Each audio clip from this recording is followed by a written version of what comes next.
네, 안녕하십니까. 빨강 더블체크맨 곽 부장입니다. 전일 미국 시장 같은 경우에는 다우와 S&P 500이 이제 상승을 했습니다. 하지만 눈에 좀 띄는 부분은 이 나스닥 쪽의 하락폭이 좀 컸다 이렇게 좀 말씀드리겠습니다. 그래서 이 다우 지수, S&P 500 상승했지만은 다우 종합 주가 지수의 하락폭이 좀 컸다. 이런 부분들이 눈에 좀 많이 좀 띄는 것 같다. 아마 이 부분은 이제 언택트 관련주들의 상승세가 최근에 좀 하락이 나오고 상승이 나오고 즉 변동성이 좀 커지고 있는 상황에서 경기 민감주 쪽으로 매수세가 유입이 되면서 이런 현상이 좀 나오는 것이 아닌가. 그동안에 이제 엄청난 시장의 유동성이 공급이 됐고 그 유동성의 어떤 쏠림 현상 이또 해소가 되는 것이 아닌가 이런 생각을 좀 해볼 수도 있을 것 같습니다. 어쨌건 그 미국 시장 같은 경우에 상당히 지수별로 해서 혼조 마감을 했다 이렇게 말씀을 드릴 수 있을 것 같고 우리가 지금 중요하게 생각하는 포인트를 좀 살펴보면은 유럽의 추가 부양책 합의에 그 나스닥 지수가 뭐 미국 지수가 상승세로 출발을 했죠. 결론적으로 유럽 같은 경우는 정상회의 끝에 1028조의 규모의 추가 부양 합의를 했다. 미국도 추가 부양을 승인할 것이다. 이런 기대감이 높아진 상황이죠. 더불어서 또 긍정적인 내용은 기업들의 실적이 양호하다는 겁니다. 예, 그래서 주가 상승에 좀 도움이 될 수 있을 것 같고, 막판에 IBM의 2분기 실적 발표가 있었는데 예상외로 상회했다. 좋다. 이렇게 말씀을 좀 드리겠습니다. 하지만 지금 좀 난항을 겪고 있는 부분은 이 추가 부양책, 예, 추가 부양에 난항이 있을 것이다. 예, 이런 부분이거든요. 이런 부분들이 상승세를 좀 줄였다. 이렇게 말씀드리겠습니다. 대형 IT주의 나스닥은 장중 최고치를 좀 기록을 했습니다. 하지만 이 급등한 기술주에 대해서 차익 실현이 되면서 장 후반부에 하락했다. 이 부분이 상당히 좀 눈에 좀 띄고 주목을 해야 되는 부분이지 않겠나 이렇게 생각하고 있습니다. 전날에 2% 넘게 급등했던 대형 IT주 하락 마감, 페이스북, 아마존, 넷플릭스, 마이크로소프트, 애플은 1%가량 하락했고, 구글, 모기업인 알파벳은 0.5% 내렸다. 이런 부분이 이 국내에도 영향을 좀 미칠 수 있을 것 같다. 부정적으로 영향을 미칠 수 있을 것 같다. 이렇게 좀 생각이 듭니다. 그래서 요런 관전 포인트를 가지고 국내 시장에 좀 관전을 하시면 좋겠다고 좀 말씀을 드리겠습니다. 그래서 이런 내용들이 좀 나와 있고요. 전체적으로 봤을 때 미국의 그 주요 종목들의 흐름을 좀 살펴보면은 지금 테슬라, 예, 테슬라가 좀 큰 폭으로 빠졌습니다. 최근에 사상 최고치 주가를 기록하고 있는 테슬라가 무려 이제 4.5%의 주가 하락이 있었고, 제가 말씀드린 것처럼 이 아마존닷컴, 애플, 마이크로소프트 이런 종목들의 움직임이 마이너스다 이렇게 말씀드리고 이 페이스북, 넷플릭스 이런 종목들의 움직임이 마이너스다. 좀 변동성이 있다는 거죠. 그에 비해서 여기 보시면 이제 보잉 이 항공주 같은 경우에는 플러스라는 거죠. 그래서 경기 민감주에 움직임이 최근에 좀 나오고 있는데 이런 부분을 대표하는 흐름이지 않겠나 이렇게 좀 보고 있습니다. 그래서 특히나 더 이 이제 그 테슬라 같은 경우에는 S&P 500 편입에 대한 얘기가 좀 많이 나오고 있죠. 그래서 최근에 또 2분기 실적이 좋게 발표가 된다면은 테슬라가 S&P 500의 연속 흑자 개념으로 해서 편입되지 않겠냐는 기대감이 있었는데 반드시 또 편입되는 것은 아니다라는 얘기가 나오면서 막판에 좀 하락했다 이렇게 말씀드리겠습니다.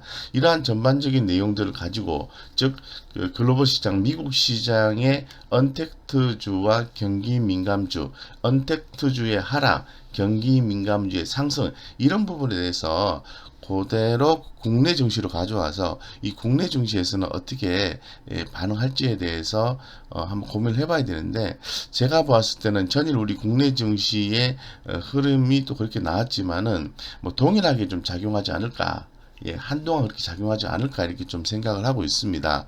그래서 우리는 뭐 언택트 관련주들에 대한 관심도 유지를 해야 되겠지만은 경기 민감주에 대한 흐름, 최근에 현대차라든가 삼성전자 그리고 또 관련해서 또 그 항공주라든가 이런 종목들의 움직임이 상당히 뛰어났지 않습니까? 전일에 뭐 대한항공도 많이 올랐는데요. 근데 이런 어떤 그 텍트 관련주들의 움직임이 단순하게 경기 민감주가 미국 쪽에서 움직이니까 국내도 움직인다 이렇게 보지는 않습니다.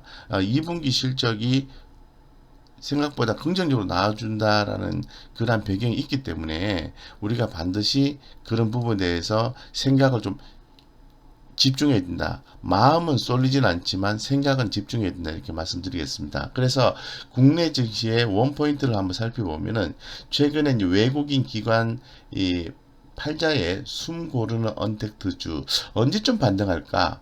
여기서 말하는 언택트주는 카카오, 네이버, NC소프트를 얘기합니다. 그래서 최근에 상당히 주가의 흐름이 좀 나아지고 있는데 최근에 이제 기존 영상에서 제가 카카오에 대해서 한번 생각을 정리를 해서 영상을 올려드렸습니다만은 뭐 전체적인 추세가 깨지지 않는 범위 내에서는 제가 볼 때는 유지하셔도 좋고 만약에 단기적으로 흐름이 좀 깨지는 현상이 좀 나와주게 된다면은 비중 축소 경우에 따라서는 매도를 했다가 다시 한번 더 추후에 좀 대응하는 게 맞지 않겠나 이런 생각을 좀 가지고 있습니다.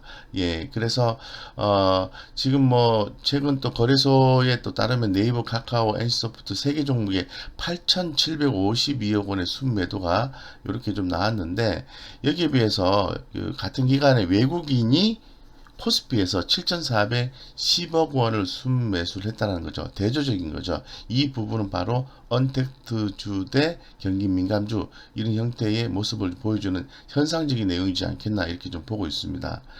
그래서 뭐 전반적으로 또 카카오, 네이버 같은 경우에는 각각 10%, 11% 이렇게 좀 하락을 했고 언택트주 중에인 또 대표적인 종목인 이 게임주의 대표격인 NC소프트도 9%는 하락했거든요. 그래서 제가 볼 때는 이 코로나19 백신 기대감이 나오면서 이 언택트주의 모멘텀이 이 또 당분간 약화될 것이다라고 보는 것이 아닌가 이렇게 좀 생각하고 있고 실제로도 그렇게 진행되고 있는 것 같습니다.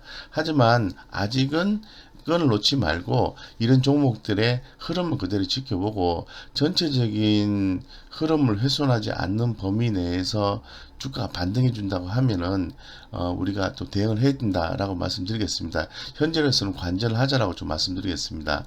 최근 시장에서 이 언택트주 이와 같이 부진에 따라서 이 순환매 관점으로 보는 또 의견도 있어요. 그래서 뭐 자동차, 철강, 화학 등 경기 민감주의 주가가 강세를 나타내고 있는데 이런 부분에 대해서 경기 민감주, 시크리컬주죠. 이런 부분의 약진에 대해서 우리는 좀 주목을 해야 되고 이 단기 밸류에이션 부담감이 높아진 데 따른 뭐에 대한 단기 부담감 언택트주 기존 주도주죠. 이게 가격이 비싸다는 거죠. 이런 거에 대한 부담에 의해서 경기 민감주가 순환매 차원에서 움직이는 것이 아닌가 이렇게도 보는 시각이 있다는 말이죠. 어쨌건 분명한 것은 이 언택트 관련주들의 움직임은 약화되고 있고 경기 민감주의 움직임은 강화되고 있다는 게 현상적으로 봤을 때 그래서 내용이 이렇고 저렇고 하지만 결론에 우리는 현상에 좀 집중을 해야 된다 이렇게 좀 말씀을 드릴 수 있을 것 같습니다. 그래서 시장 움직임에 대해서 좀 더 자세히 들여다보면 결국은 시장의 움직임은 이제 실적이라는 이 펀더멘탈 지표에 귀결될 수밖에 없습니다.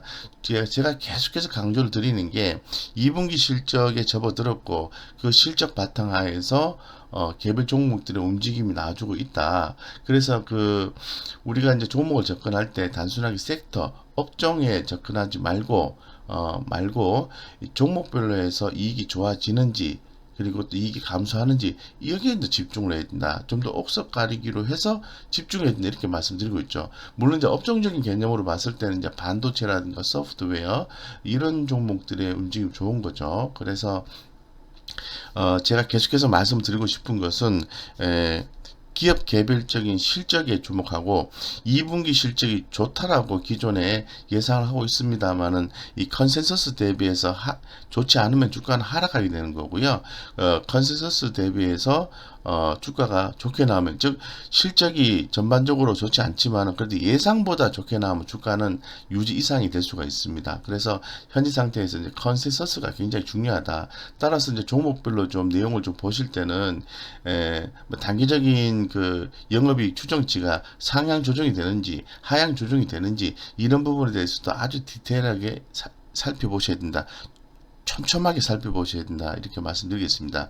그래서 최근에 뭐 전반적으로 봤을 때는 이제 순환매 뭐 구간에서는 전통적으로 봤을 때는 뭐 가전, 반도체, 디스플레이 등 IT 하드웨어 이런 부분들과 그 자동차, 증권, 철강, 뭐 경기 민감주를 얘기하는 거죠. 이런 부분들이 이제 강했는데요.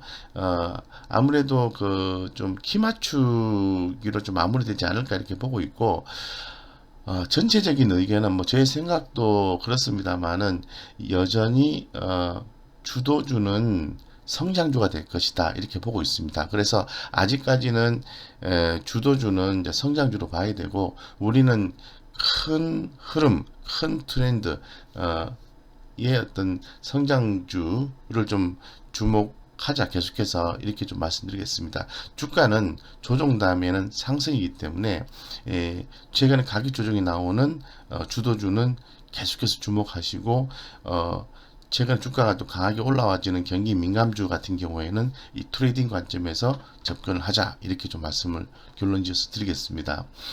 그래서 이 관련된 내용을 간단하게 이제 정리를 했습니다만은, 이런 내용들이 여러분들에게 도움이 되었다면은 구독, 좋아요 꼭 눌러 주시고요. 구독, 좋아요 꼭 눌러 주세요. 제가 관련해서 우리 회원분들한테 2분기 실적주에 대해서 벌써 뭐 한 달 전부터 계속해서 알려드리고 있는데, 무료 카톡방에서 알려드리고 있습니다. 그래서 당일에 흐름이 좀 강하게 나오는 그런 2분기 실적주, 전년 동기 대비, 전분기 대비해서 강하게 흐름이 나와주는 종목들을 계속 캡처를 해서 안내를 드리고 있기 때문에, 그런 부분에 대한 필요가 느껴지시는 분들은 무료 카톡방 MTNW 곽영훈 이렇게 검색하셔서 들어오시면 되겠습니다. 이상 여기까지 말씀드리겠습니다.